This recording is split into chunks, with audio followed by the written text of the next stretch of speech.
Marie. Good morning. How are you? I'm very well, thank you. I'm so happy to be here to talk to you. Thank you. Welcome to What If I Say Yes?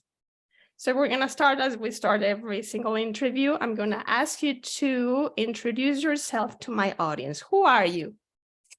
So my name is Jane Marie, and I grew up in Northwest Montana in a small town called Kalispell. And my great-grandfather was one of the people who founded that town. He was a white colonial settler from Norway. And I am a mother. I have 3 fabulous children. I'm a wife. I'm an academic. I'm a scholar of Japanese religions, particularly right now Zen Buddhism. And I'm an avid gardener and a passionate attempter of stewarding the environment, and a person who probably says yes more than they ought to. So this was, what if I say yes? I was like, that's easy. I say yes all the time. So yeah, I have a lot of hats that I wear, but I feel like they're all part of one big hat. So Okay. Later, think about the shape of that hat. How would it be? well, I would say that probably the part that really covers my head is my family, my ancestors, my children, my husband. I would say that my children and my husband probably also form the protective brim that keeps the sun out of my eyes, but lets me tilt it up when I need to. And I would say that my profession pays for that hat. It pays for that hat. And my passions decorate that hat. They decorate the band of the hat. We were in Mexico a couple of years ago, and I remember I had this straw hat, and I bought a really nice band for the hat, and I thought to myself that maybe in life, that's what life is that there's hats and there's decorations of hats. So it's funny that we should use that metaphor at the start. What color is your hat? It's straw. It's straw. Oh, you mean my real hat or my proverbial? No. This metaphorical hat Metaphorical hat. talking about. Metaphorical hat is earth tones and greens and browns, and has a little bit of blue in it, and a little bit of gray in it, and a little bit of gold in it, but a lot of earth tones. How big is it? It can change size. It can change size depending on what it needs to do.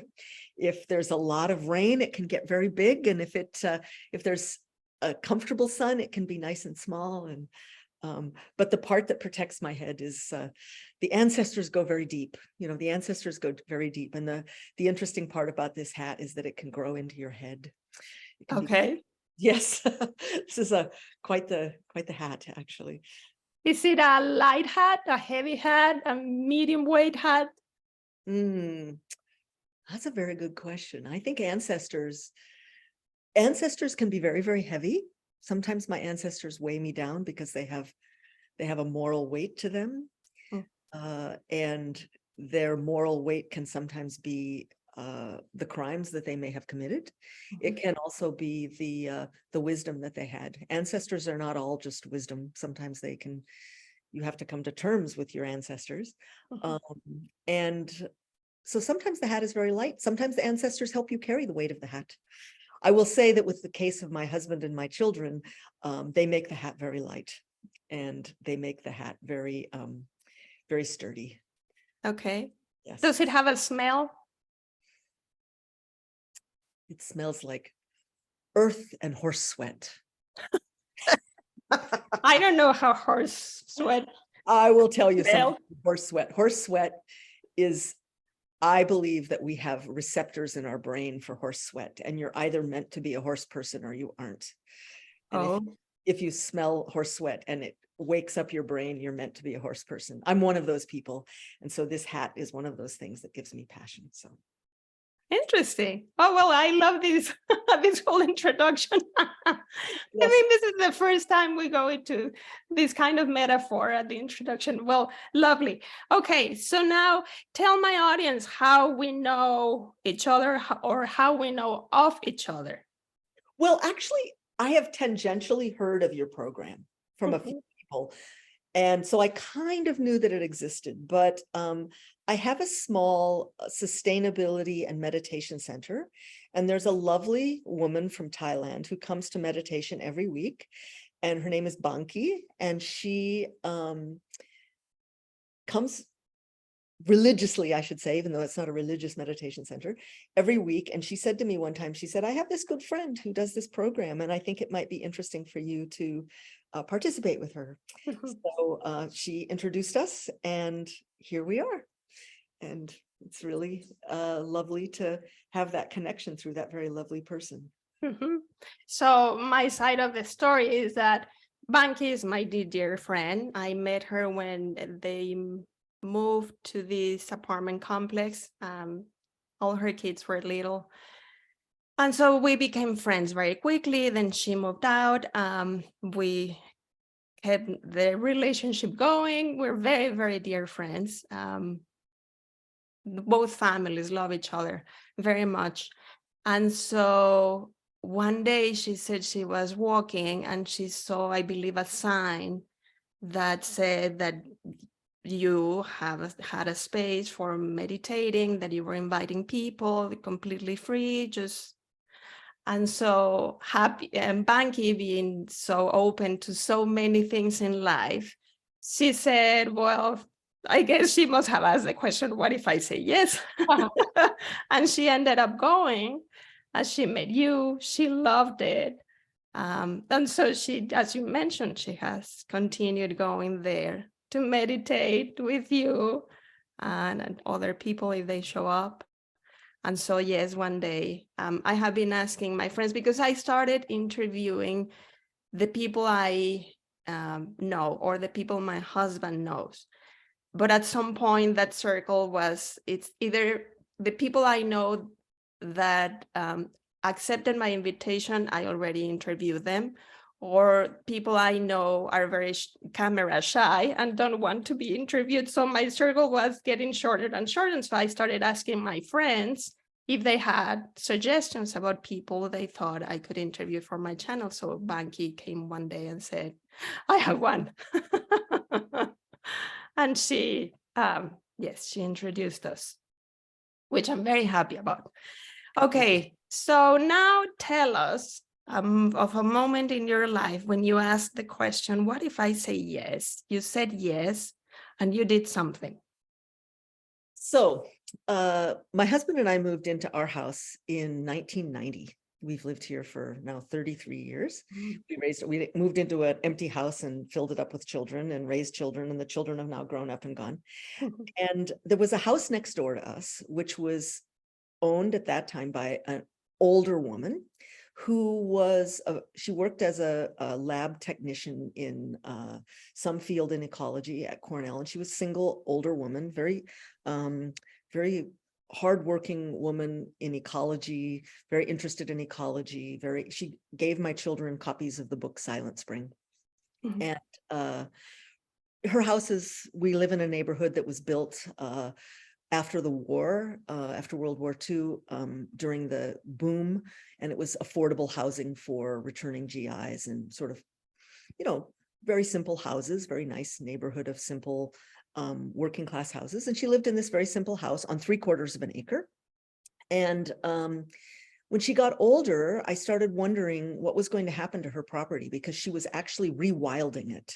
She was in the process of rewilding it, and she was single, and we would, I didn't go in her house often. I would sometimes, but every night she would listen to really loud classical music, like blare it. And she would be outside working in her garden, and her garden was not the kind of garden we think about. It was more like, native plants and things like that.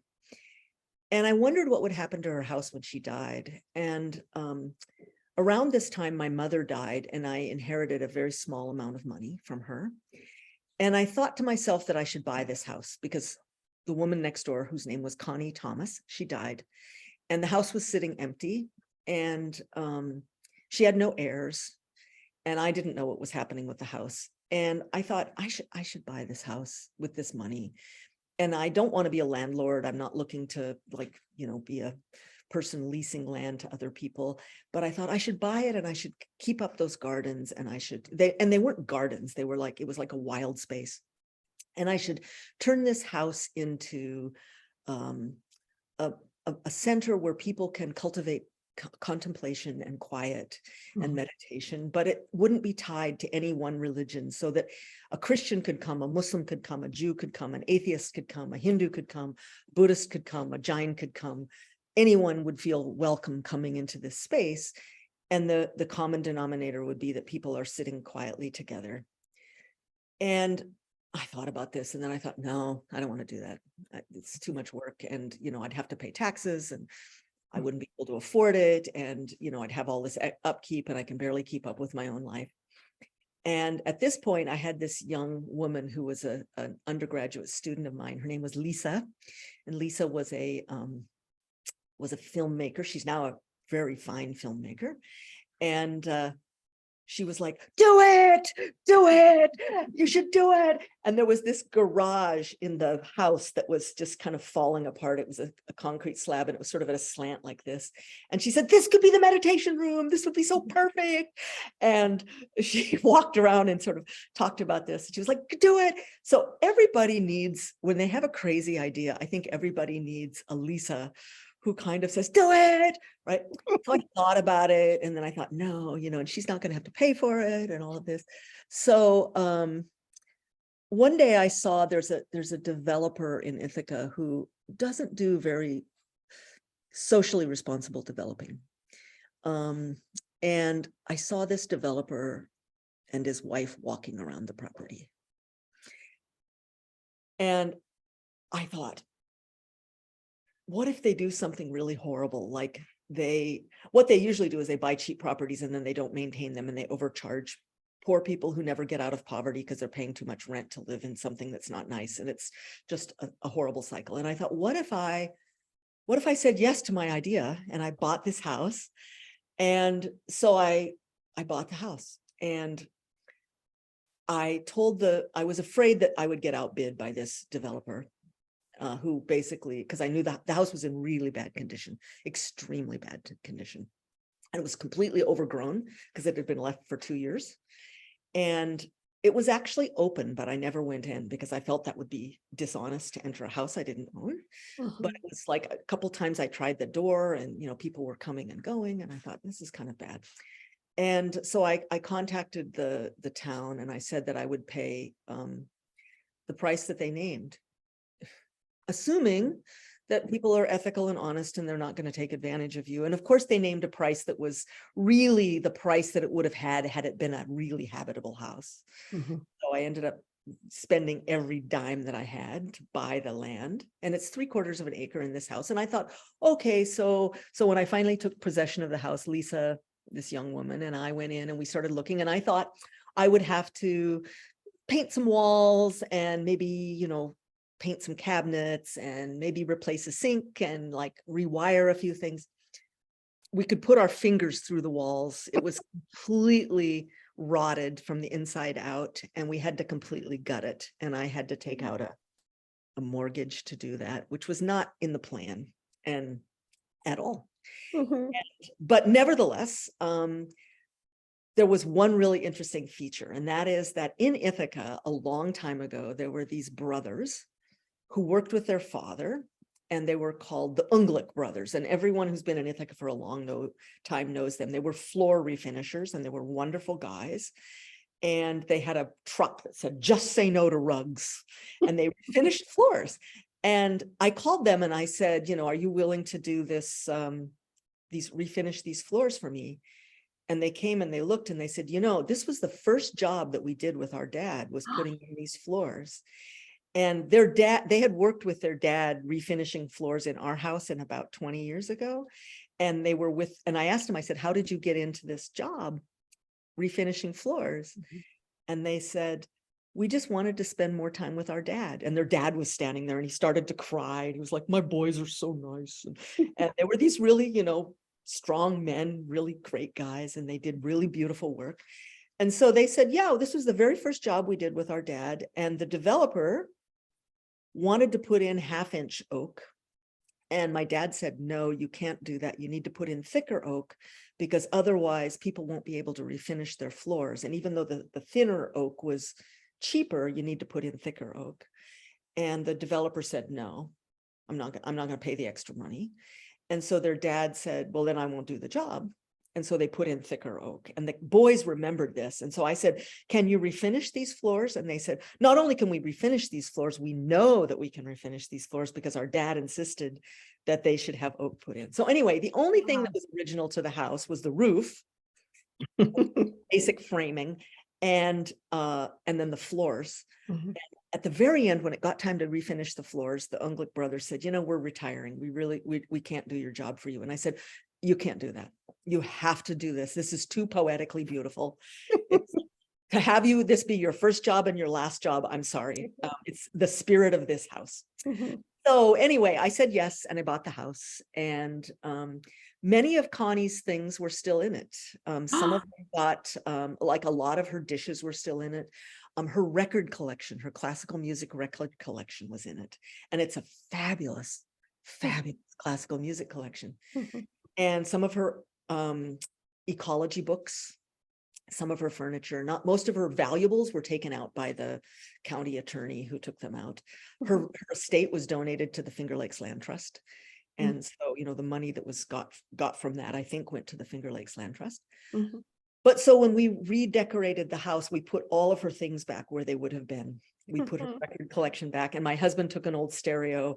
And over there, I always tell people who stay there, who are people who are from the Lab of Ornithology, visitors from the Lab of Ornithology, or student interns, I always say to them, at night, you have to blast classical music really loud in honor of Connie's ghost. Mhm. We had a little ceremony where we invited her back and asked her for her approval. I don't know that I really believe in ghosts, but I like them the same way I believe in my hat. I believe in ghosts. And so we invited her back and said, we hope you approve of what we're trying to do. We're trying to create a place where people can learn about ecology in just ordinary neighborhoods. And so my yes was also yes to realizing that people like Connie were great people, truly great people. And there's nothing famous about her. Unless you knew her, you wouldn't know her name. And the world is made up of great people who no one remembers them after they die, but they leave their roots, their mycelium network under the ground. So that's the moment I said yes. And it's had its challenges, but by and large, it's been a joy to have this center. So right now, you say that people come and stay. Yes. You don't charge for that? Is that?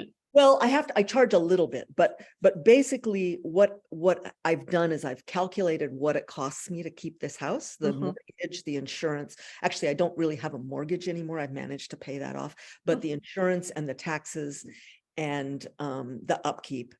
And when I divide that out over the course of the months, the months of a year, I'm able to offer very cheap housing to people who come to study ecology at Cornell. For example, at the Lab of Ornithology, they have scholars who come in. And if you come to Ithaca for 8 weeks or 12 weeks, you can't get a lease.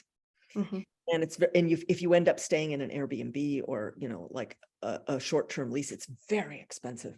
And so if you're a person who's studying whales from Ecuador, for example, we had a woman who studies whales from Ecuador, or right now we have a woman from Malaysia who studies gibbons, or we have someone who studies bats from Brazil, or, we have someone from Mexico who studies butterflies. And, those people, that's really important work. But those people can't find affordable housing to come here and do their work. So basically what I do is I make rooms available to them. And then I usually have one person who lives there full time. And then I have sometimes a student who will stay, who helps with things. But the purpose of the house is not about, I can assure you, it's not making any money. But it's, at this point, it's in a little more of a steady state. It's not, hemorrhaging money the way it was at the beginning. That was the moment when I said yes. And I thought, oh, we have to gut this house. I asked a guy who was helping us with building at that point. I said, do you think you could do the renovations on this house? He said, I only need 2 tools. And I said, 2 tools? What are those tools? And he said, a backhoe and a match. And What's a backhoe? Backhoe is a thing that pushes things into the earth. The idea that he would just level it and burn it.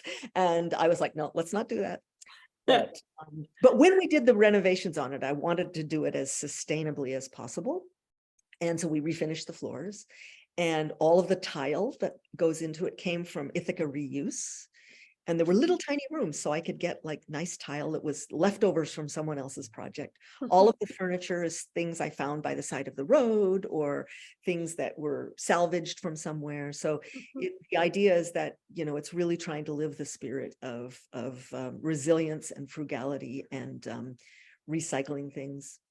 And you can do that beautifully. I try to make it as beautiful as possible so people realize that, you know, living sustainably is not necessarily, you know, it's by no means is it. Yeah, it's not expensive. It's cheap to pick up things by the side of the road. I mean, my record cabinet that I put her records in was sitting out by the side of the road. And I went up and I said, are you getting rid of this? And they're like, yeah, take it. You know, so there's a lot of things in the house like that. So now the same way you described the hat at the beginning, describe this house. How many floors, how many rooms, how close is it to the road? Like, give us a more specific idea of how. Okay, so the house is spaces. Yeah, the house is set back from the road. It's on 3/4 of an acre, and it's a deep lot. And they were originally designed that they were hoping to put a second set of houses behind it. But people on Muriel Street, which is where it is, have these very deep lots, and they're really quite wonderful. And there's a sewer easement that goes through the back. So there's a forest, and we have foxes. We even had a fisher cat during the COVID. We have weasels. We have a lot of wild animals. And the house is set back from the road, and we turned the front yard into a pollinator garden. And we were given a grant by Sustainable Tompkins, $300 to buy some plants initially, and Lisa helped me plant that garden. So the front is, you know, it's a pollinator garden. Then there's the house, and I'll tell you about the house in just a minute. And then behind that we have vegetable gardens, and on the side we have an herb garden, and then to the very side we have a little garden called the Goddess Garden, which I'll tell you has a very interesting story. And then we have another garden called the Athena Garden, which is a pollinator garden. And then we have a chicken coop. This has a big run. We have a compost classroom where we teach composting. And then in the very, very back, we have a bee yard, which we have beehives.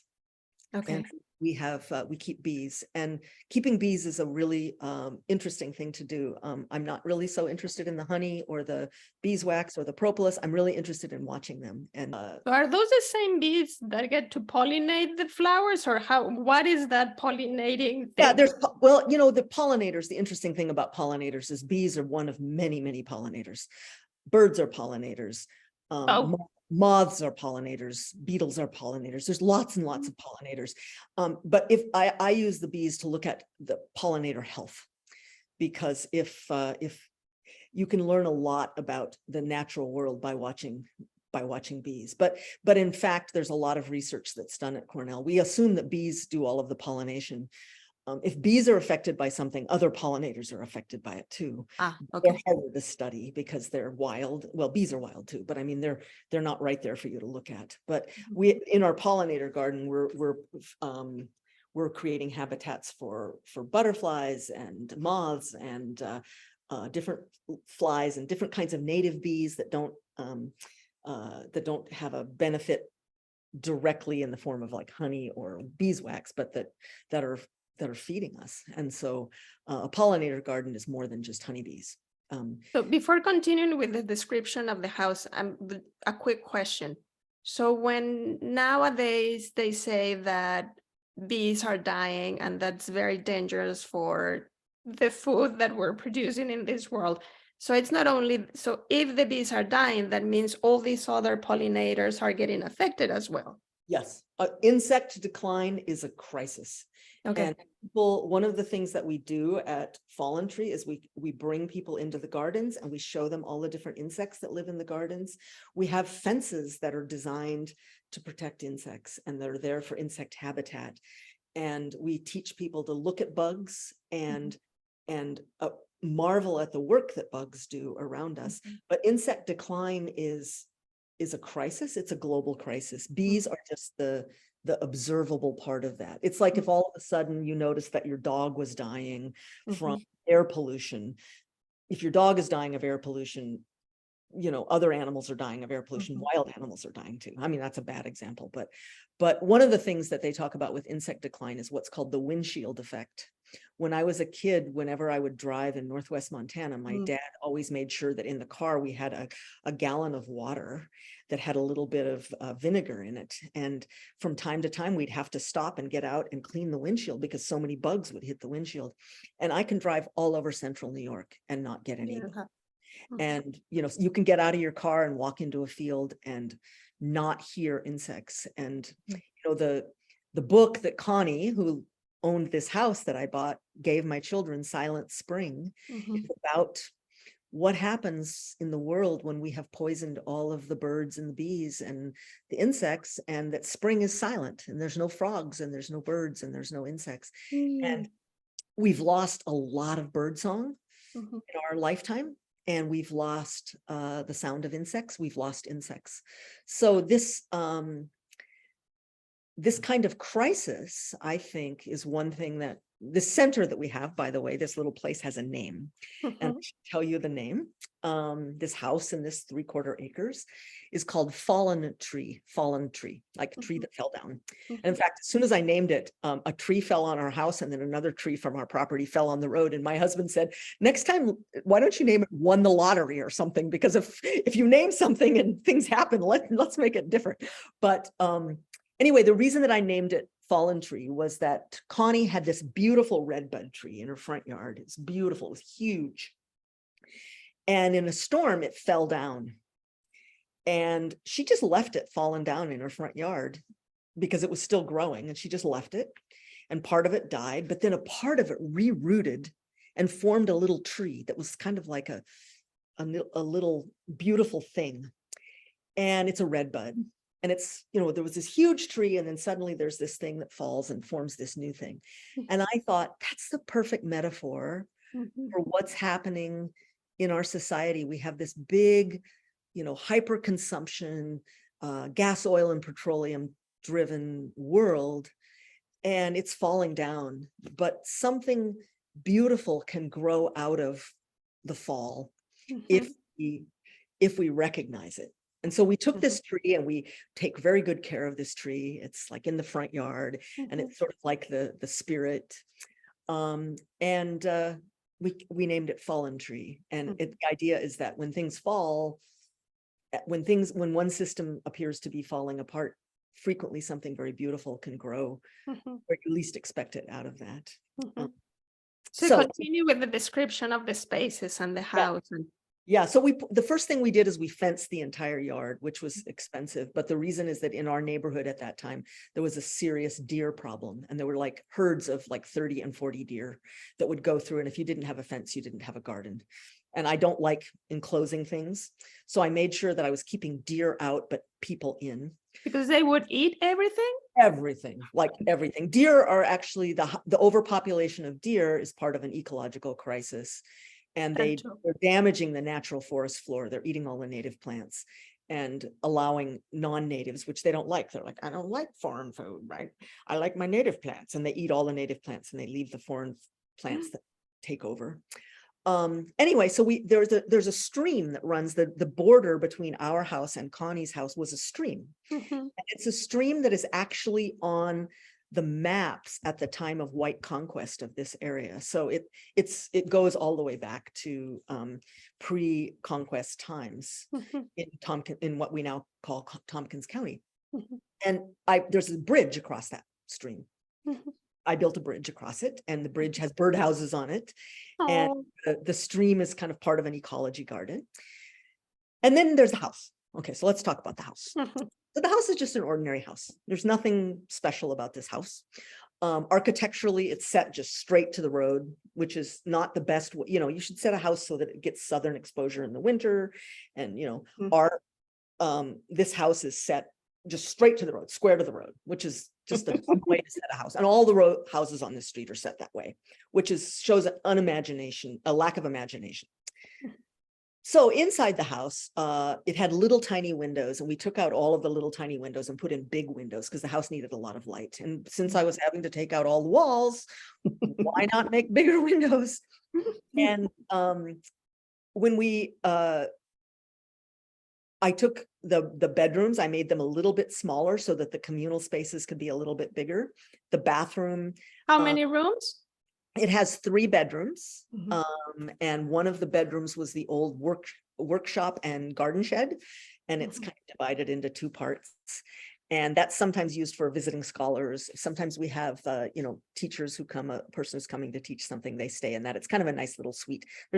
When I say nice little suite, there's nothing fancy about this house. The kitchen has linoleum floors in it. Linoleum is actually a very sustainable product because it's made out of jute. It's made out of jute and linseed oil.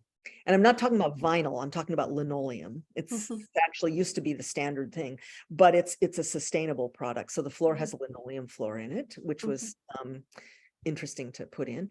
And then for the cabinets, I found a cabinet maker who uses salvaged remains of cabinet. When a person orders a cherry cabinet, usually they don't want knots in the cherry, and so they cut off the knots and they throw that away. And so he takes that thrown away stuff and he makes cabinets out of it. So even the cabinets kind of come from something like that. We've tried our hardest to make everything kind of using the waste stream of society, or the marginal stream.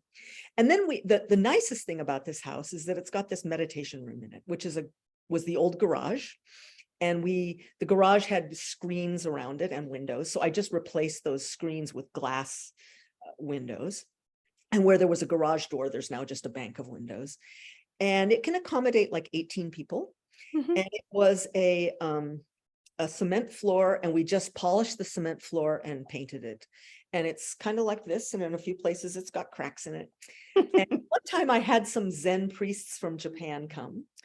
And they came to do a retreat, because sometimes we do meditation retreats for people, and those are quite fun. And we had these priests from Japan come, and they're really prominent priests in Japan. They're from, Engakuji and Kenshoji and Butsumoji, and really prominent temples in Japan. And they came and they came into my meditation room, and they were like, "We don't want to meditate in here." And this friend of mine said, "No, this is the meditation room. This is where we meditate." And they're like, "But it's kind of at an angle." And then they sat in it and they said, "Actually, this is more Zen than something that was custom built, because you're using what you have." And this room has nice light, and it looks out over the stream. And in the summertime, we can open the windows and we can hear the water. We can hear birds, and it's got nice light. And so that meditation room is there, and it has the rule that people are welcome. If they've come and gone through an orientation, people in my neighborhood are welcome to come meditate there. I need to know who they are. I can't just let anybody in, because people do live there. And the idea is that it's a place where you can come and be quiet. And the rules in that room are no technology, no food, no cell phones, no decoration. Do they leave them outside, or they just leave them outside? Yeah, they just leave them outside, and there's a place to put them outside, or you can put them in the living room, and you go and you can sit quietly. And it's all one story. It's all one story, all one story. Yeah, so there's a living room, and then there's kind of an area that is sort of like, we call it the study or the library, but it's about twice the size of my dining room table.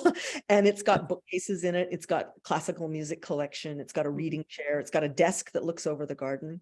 Every room has a desk that looks out on the garden. So it's really conducive to people who want to come write. So sometimes a guest will come and they're a scholar and they need to write, they need to do their work. And then one of the things that we do at this center is we also teach free classes. And the classes that we teach that are free, in the wintertime, I teach classes on how to cook simple soups from local ingredients, and the class is free. And the one principle of voluntary is that everything has to be free. I frequently have people come and they say, I'll teach you how to do this, and we'll offer the class here, and I'm going to charge everybody $100 or $200. And I'm like, that's great that you do that. I understand that people need to make a living, but I really don't want to pimp the ancestors, and the things that our grandmothers knew, like how to bake bread. We teach workshops on how to bake bread, how to do fermentation, how to do like a vegetable fermentation, how to compost, how to create hugelkultur, how to plant a garden, how to cook with things, how to make things. We're also interested in getting people to eat low on the food chain. So we'll teach a class on, like vegan desserts or something like that. But the idea is that everything is free. And which means that a lot of people who were initially really excited about voluntary saw it as a place where they could make money. And I thought, there's other places people can do that. And I'm not going to subsidize somebody else's capitalism. That simple. I have two ideas that have to do with money, maybe future, but doesn't have to do with respecting the philosophy of the place. I see a movie or a documentary on that place, maybe by Lisa, and I see a book, like all these stories that you're telling me about this place could be so wonderful, like collected in a documentary, a movie, or a book. And if we add the money part, that could also finance the place without making it a business. It's just, these stories need to be told. Yeah. Well, I'm very fortunate, and that is that I have a fiscal sponsor, and I have a donor who gives me a small amount of money to buy the plants and to buy the tools and to buy. What's a fiscal sponsor? So if you want to have a not-for-profit, it's really difficult to get a not-for-profit. And there's an organization at Cornell, which is a fabulous organization called the Center for Transformative Action. It started a long time ago for people. It started as the Center for Religion, Ethics, and Social Policy, which was where religious communities were really involved in social action work of social justice, anti-racism work, anti-poverty work, health, ecology, and religious communities had really kind of moved away from that. So a few years ago, I had a man that had taken a class from me at Cornell. He was an older man, and he really liked the work that I did, and he liked my philosophy. And he told me that he wanted to support me with a little bit of money every year, enough to pay for, just the things that were coming out of my wallet, like when I buy pollinator plants, native pollinator plants from the Plantsman Nursery. Great place, but they can't give them away for free. They're a business, and they do a great job, and they do a huge service. And trees, and the tools that I needed, and to pay for an intern, things like that. So anyway, he gave me the money, a little bit of money, and I became a project under the auspices of the Center for Transformative Action. And that has given me a certain amount of freedom, because what it means is that, for example, this last winter during that cold snap, my bees died, and I'm buying nukes, which are the clusters of bees with a queen. And beekeepers have to rear those queens, and they have to create those, and that's a cost to them. And that's a very legitimate business. And so I'm buying nukes, and instead of, before, it would have been just like, okay, what are we not going to do in our house so I can buy these bees? Or I hope I catch a swarm. Now I can do that, and I can buy the plants and things like that. So I mean, it's not huge. Right now, I think the thing that stands in the way of a lot of the things that could happen at Voluntary is that I still have a full-time job. And I'm a professor at Cornell, and it's wonderful because it means I'm in touch with a lot of students who are interested in these things. And it's paying for the hat, as you said. Yeah, it pays for the hat. Yes, it pays for the hat. But I'm going to retire in a couple of years. I'm a year, well, I'm 2 years from going on to phased retirement, and then I'll have a lot more time. And at that time, one of my things I want to do in retirement is to do much more programming here. But even now, like, for example, this summer we run free class, every summer we run free classes on sustainability. And so if a person has, we particularly want it to be, racially and ethnically diverse. We want it to address economic need, but we go into people's yards and we help them. People want to feel like they're doing something. And the global problems of climate change and insect decline and ecosystem collapse are not the fault of individual people. They're the fault of late capitalism and these huge corporate mechanisms that drive destruction.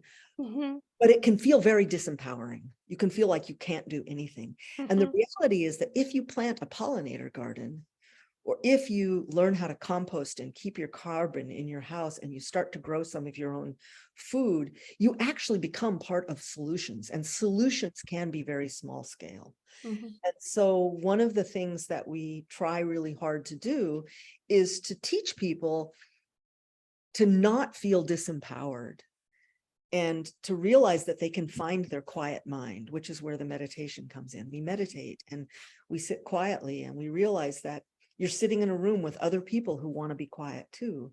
And they want to go out and they want to use their hands.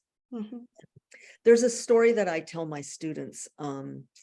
My father was a doctor in Northwest Montana, and he was the local doctor. He grew up in Northwest Montana, and he was a really good doctor, and he literally had magic hands. I mean, in any other society, he would have been a healer or a shaman. He was a healer. And when he was dying, he was lying in bed, and I was taking care of him, and he was very, very weak. And I asked him, I said, do you miss practicing medicine? Do you miss taking care of people? And he grabbed my hands and he held my hands and he said, give me your hands. If I had your hands, I would go out and take care of sick people, because I loved taking care of sick people and helping them get better. And I think of that so often because we have hands. We still have hands. And, let's take our hands and let's do something. Let's plant a garden. Let's plant some native plants, and let's cultivate a space that's got birds in it. Let's feed some birds, and let's make sure that we learn about those birds and we learn what those insects really need, and we learn to recognize them. And we have hands, we have eyes, we have bodies, and we're not lying in our bed dead. But my father was dying, and he was like, give me your hands. And I was like, okay, so I have my hands. What can I do? I'm not a doctor. I can't go out and take care of sick people, but I can do something to take care of the sick planet. And we can do a lot. In a neighborhood like Northeast Ithaca, with all of this green cover we have, we can increase the canopy, the tree canopy. We can plant native plants. We can stop using pesticides. We can plant a bioswale in our streams. We can grow some of our own food organically and feed people. Like right now, my garden is full of lettuce, and I'm calling all my friends and I'm saying, I have really beautiful organic lettuce that's going to bolt in a week. Please come get some. That so thank you. So there's so much we can do. And that's, I think, what Fallen Tree is about. When I said yes to that, it was saying yes to helping other people say yes instead of feeling unempowered. So is documenting the history of this place a priority for you, or a future project, or not? It hasn't been yet, because to be honest, it's the day-to-day work of sustainability. When you retire. When I retire, yeah, I would like to do that. But the problem is that when you're doing something, you're forgetting things. You forget as much as you remember. And I realize that I'm forgetting a lot of things about, what happened in the first year, what happened in the second year, what happened in the third year. This summer, we're in our 8th year. And, a lot has happened. And there's certain things that the first year I tried, they didn't work. There were a few absolute disasters. We had a few kind of little crises, and you forget those, but you remember them, but you forget them. So I do need to think about that. I'm not a very good self-publicist. This is my problem. I'm more interested in doing this stuff. And Lisa wouldn't be interested in Oh, coming and you know, she creating something. probably would be. She's finishing her graduate work right now, and she's making a lot of films. But I mean, she's the kind of person, she's like a daughter to us. If I said to her, Lisa, I need you to do this, she probably would come back and do that. In fact, I'm due for a phone call with her this week. Maybe I'll tell her that you suggested that.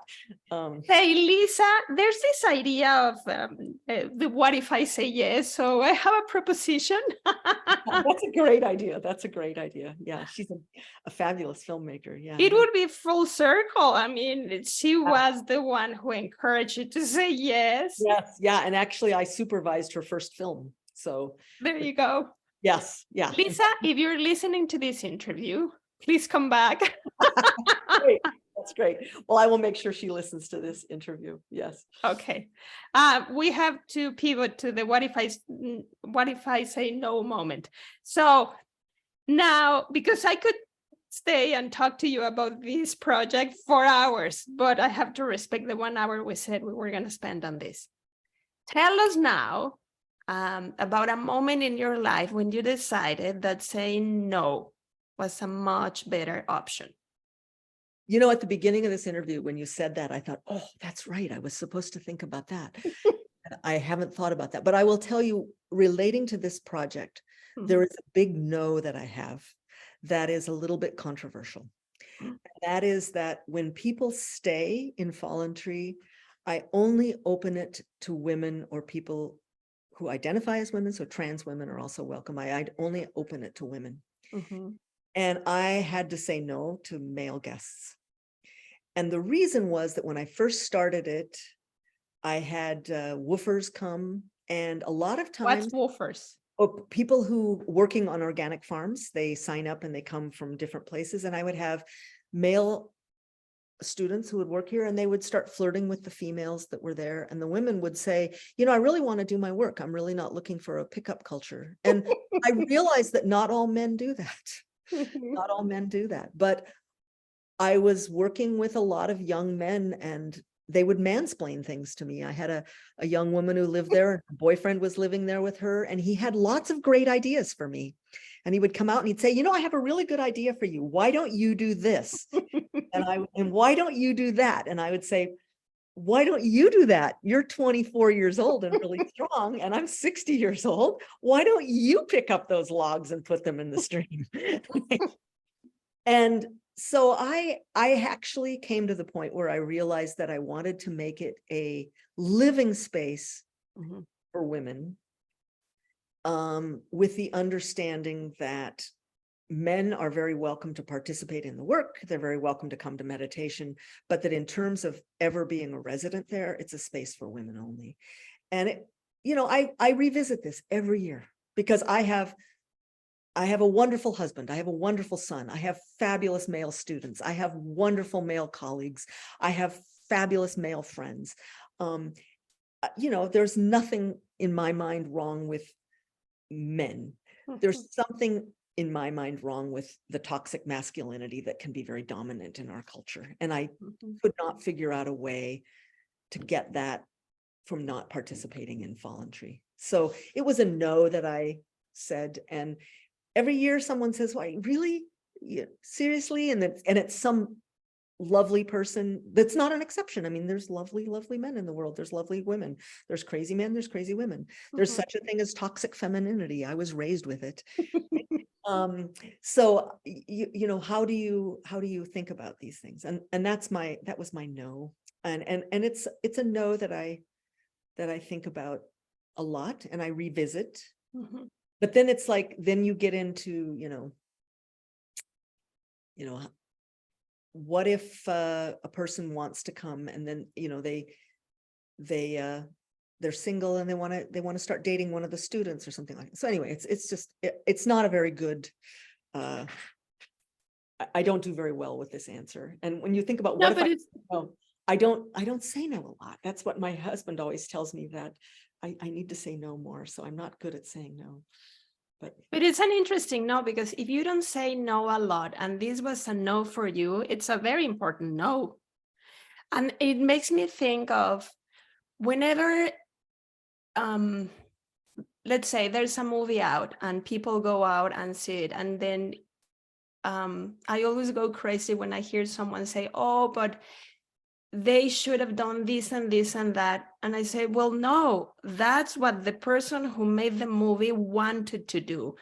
If all these other things, if you wanted all these other things to be included in the movie, maybe you can do your version of that story with what you have. So it's like I create my YouTube channel, and I don't open it for comments because I don't want to know what you think I should do. This is what I want to do, and these are my yeses, these are my nos.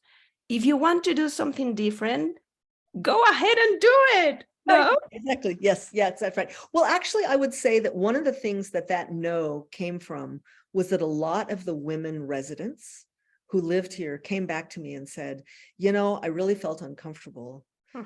I really came here because I really wanted to do this work. And I felt like a lot of the energy that I got from some of the male participants was unwelcome.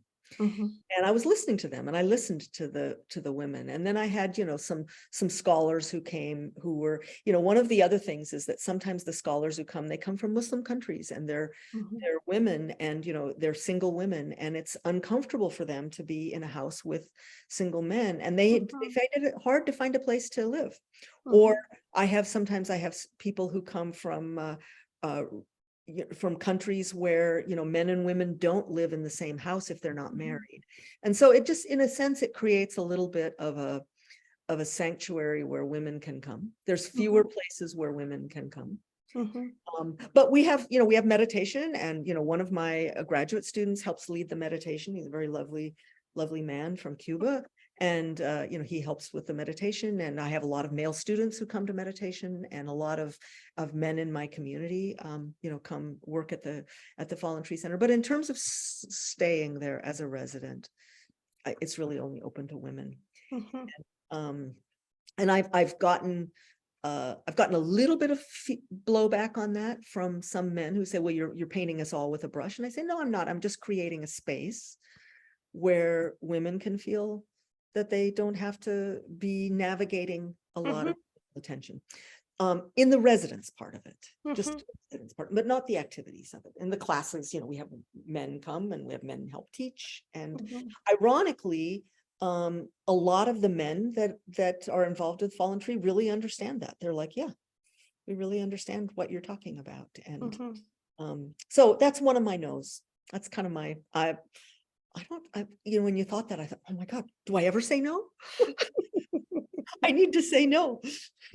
My doctoral advisor, when I was a graduate student, told me, he said, you need to learn to say yes in a different register. There's yes, yes, yes, and yes. So my husband's always like, you need to say yes, not yes. I'm always saying yes. So what would be the difference, besides the tone? What would be the difference between the yes and the yes? Well, in Japanese, that yes really means no. And you're supposed the other person is really supposed to be smart enough to know that it's really a no. And my problem is, I always say, I'm enthusiastic about a lot of things. I have a lot of passion, and I can see another person's excitement. I catch other people's dreams. And so I say, yes. And I think that's one of the things that I'm really grateful to Lisa about, is that she was the person who, we walked around this overgrown property, right? And she was, yes, yes, yes. She was like, yes, oh my God, look at this. Can't you imagine this? And she was like, this is it, and she was a person who was really good at helping people find their yes. I don't think she made me say a yes I didn't want to say, but I think she helped me find my yes. So. It's interesting what you said about the tones, the different tones, the yes that basically means no, because I immediately went to, I have a teenage daughter, and I just got a book that has to do with teaching her how to understand consent. And so it was like, well, a yes that it's like a no. For me, it would have to be no, you have to say no. Yeah, that's right. And I think a lot of women are taught to not say no, Mhm. and I need to learn to say no, and Mhm. it has to mean no, and not always be open to negotiation. And I think with particularly with a teenage child, they need to learn, that it's okay to say no. And Yeah. the toxic femininity that I grew up with was that, if something happened, you were probably responsible for it. And, women were responsible for these things. And we were not allowed to say no in certain situations because our voice didn't really matter. Mhm. Um, but anyway, at Fallen Tree this summer, I have 3 interns. They're 3 women. I work a lot with them on public speaking and on Mhm. empowerment and getting them to empower other people and to examine their own participation in their own disempowerment. Like Mhm. there's one of them who's really, really brilliant. She speaks really slowly. And I'm like, you need to speak up. People need to hear your voice. You have an important voice and we Mhm. need to hear it and we need to Mhm. understand it. And Mhm. so those are. So I want to go back to the beginning when you talked about who you are, and you said these white colonialists coming from Norway. Is all the things that are all the things that you are working on in your professional career and this project and the things you seem to be interested about in a way trying to make up for these not so nice things that they may have done because they were white colonialists? Is that in some way linked to your intention or not? Absolutely, it is. I mean, in Northwest Montana, I grew up in a town where, at certain times in the early 1960s, people spoke Norwegian in this town. And on the streets, you could hear Norwegian. There were a lot of Norwegian settlers, and these were very good people. I mean, these people that I grew up with. My father was a very ethical person. His Mhm. father did really ethical things, but there were displaced people. Mhm. This had been the land of the Kootenai and the Salish and the Blackfeet, and they were displaced. Mhm. They were displaced and they were murdered by white settler expansionists. Mhm. And there's no sugarcoating that. That's a reality. We live on stolen land. Mhm. And I'm very conscious of that. And one of the things that I think I got from my father, who would not have said things that way, Mhm. was that we never own land. You don't own land. You are merely a steward, a keeper of land, and that Mhm. someone else in another generation will be on that land. And that as soon as you start thinking you own something, you change your sense of rights Mm. vis-a-vis that land. And I learned that from my father from the time I was really young. He talked a lot about something that he called land ethic. What is your ethic vis-a-vis the land that you're on? Mhm. And I'm always trying to explore what it means to be my great grandfather, then my grandfather, my father, me. I'm 4th generation from white settler colonialists. Mhm. What does that mean? What does that mean? And on my mother's side, they were in Oklahoma, where they literally, the displacement of Native people in Oklahoma for the people to come in and settle that was immediately violent when people took the land. I mean, literally, people were driven out right in front of them. And this is a history that nobody wants to think about in the United States. And I think that it's not like I can't undo the past, but I can change the way that I'm relating to what I'm doing. And I think that there's a really important principle that comes out of Indigenous consciousness. And that means that birds have a place at the table, insects have a place at the table, butterflies have a place at the table. And when we're deciding what we want to do with our garden, we can't just say, I want to do this, I want to do that. We have to say, what do you think? What are native butterflies? What are these little white things that I always thought were moths? Someone said to me, those aren't moths, those are native butterflies. They're just very ordinary, Mhm. but they're native. Mhm. What do they think? What do they think you should plant? Right? What do they think you should do with your garden? And so we have to start in an effective way. I mean, we can just get so worried about it that we do nothing. That's what a lot of people do. They're like, well, I can't do anything because I might do the wrong thing. You have to try. We have to try. And so every week I learn something new about this particular plant is a host plant for this particular native pollinator that lays its eggs on this particular kind of sedge grass or this particular kind of plant. And this particular bird needs this particular kind of food. And maybe I think these kind of flowers are pretty, but they don't really feed anything. So I can have a little bit of them, but I can't make my whole garden that. Mhm. And so those kinds of things are, I'm trying to undo that by saying, who gets a place at my table?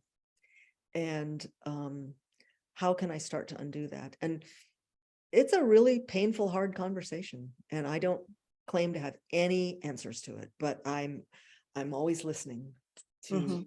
the ways that people talk about that. I had a pending question. At the beginning, you also mentioned, what's the name of this woman? Connie Thomas was her Connie name. Thomas. So Connie, you said she was rewilding. Yeah. So What actually, does that mean? so interesting.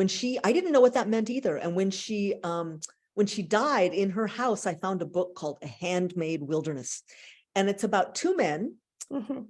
It's written by one of them, about two men. One was a professor at Tulane and another man was a carpenter. They were gay. One of them was Black and they were in the South in Wow. the 60s. Okay. So talk about being othered, right? An interracial couple, a gay couple in the South in the 60s. And they decided that they wanted to find a piece of land that they could rewild and restore an ecology. And I literally, when I bought the house, I found this book. It was lying next to her bed. And I read the book and I was like, wow, that's what she was doing. And then I brought someone in who knew a lot, and they said she was planting a lot of native plants. She was planting a kind of a food forest. And there were a lot of plants she was I should say harboring from the destruction around them. She was creating a sanctuary for these things. At the end of her life, I think her ability to do that kind of got the best of her because she was getting old and very feeble. And by the time I bought it, it was completely overgrown with vines. And I mean, the house was literally falling apart when I bought it. But I found a lot of things on the property and I'm like, oh, why is it that there is this native, nodding onion growing all over the back of this property? She planted it there. It is native, but it probably wasn't there because this place had gone through this part of the town had gone through many iterations of farming and development. So I walk a lot in Cayuga Heights because I walk a dog. And I always wonder how wonderful it would be if people decided that having a lawn is not beautiful, but creating different types of garden with different, like letting just nature be and just maybe cutting here and there, but how wonderful it would look as opposed to these huge lawns that take a lot of water and then a lot of, I don't know what the things they put on the grass. Yeah, they're a colonial fantasy. Well, I will tell you, at Fallen Tree this summer, we're having a free workshop on how to do that. Oh, and my neighbor who lives directly across the street from me is an ecologist at Tompkins Community College. And he's a brilliant man. And he and his wife and their children have redone their entire front lawn in native forest understory. And you drive past it and it's a beautiful native forest understory. And he's going to teach us how to do that. And he said, well, I'm not really an expert. I'm not a landscaper. And I was like, but you've done it.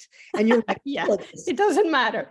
Yeah. And I think there's a real movement. And I will also tell you, I'll give a plug on August 19th, Fallen Tree Garden is part of a local garden tour for pollinator gardens, people who are creating native pollinator gardens. And we're on a free garden tour on that day. So there's there is a movement in that direction. And if people want to know how to do that, they should just connect up with people who are doing it. And, I'm no expert on how to do it, but I'm happy to tell people who those experts are and connect them with the people who can help them do that. But wouldn't that be wonderful? Yes. And you can make a difference because insects have very small ecosystems. If everybody in Cayuga Heights did that and stopped using pesticides, it would affect the lake. It would affect the bird population. People love birds. They put a bird feeder out and then they put pesticides on their lawn. It's like, I'm going to feed you, but I'm going to poison the food you really eat, right? You do that. So anyway, those are, yeah. This interview is going to be out on July 18th, I believe. So we still have time between that and the August 19th, you said? August 19th, yeah. Okay. Well, it's been an hour. Thank you so much for coming. I feel like we should say thank you to Connie Thomas for this. Yes, absolutely. We should dedicate this interview to Connie Thomas. Yes, absolutely. Absolutely. She's a wonderful person. And in the house, I still have her mug. She graduated from Cornell with her name on it, class of 1954. And I have her yearbook and she was an ecologist, an amazing. There are pictures of her in the house? Yeah. I don't have any hanging up because she was a fairly shy person, but yeah, I have pictures of her. I have her photo albums from when she was a child. Oh, okay. Well, I don't know if that's one of the pictures you're going to share with the audience at the end of this video or not, but if you decide that you want to share it, I would love to see it.